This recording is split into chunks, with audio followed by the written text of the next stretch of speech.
Okay, for more perspective on the online success of ISIS and its apparent appeal to some Westerners, let's speak to Middle East journalist Karen Luke-Feld now. Thanks indeed for joining us, Karen. You were in Iraq earlier this year. What do the people think of ISIS there?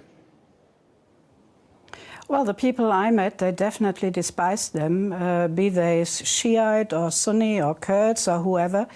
And I spoke to some people who actually were attacked by them in the west of the country near the Euphrates River. And no, they didn't support them. But we must admit there are some people who are taking use of their firepower to fight another kind of war against the Iraqi government. You know, different versions of ISIS have been popping up since the invasion in 2003 in Iraq. What are they a symptom of? Well, their source is definitely Al-Qaeda.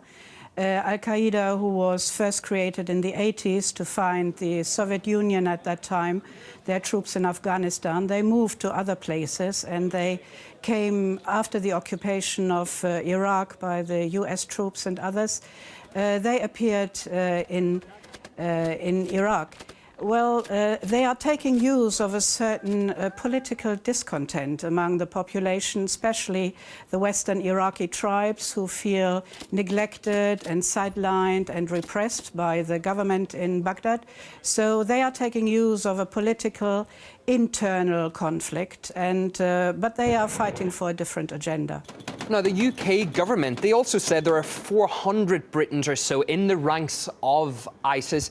What do you make of that figure? It is large. It is large indeed, and there have been numbers by the German government. They say they know of about 320 fighters in the ranks of ISIS. This is the official number. I guess the unofficial number might be even higher. And they estimate that about 2,000 fighters from Europe, from different European countries. France has about 700 fighters among the ISIS in Syria and in Iraq. So they say all over from European countries about 2,000 fighters are fighting over there.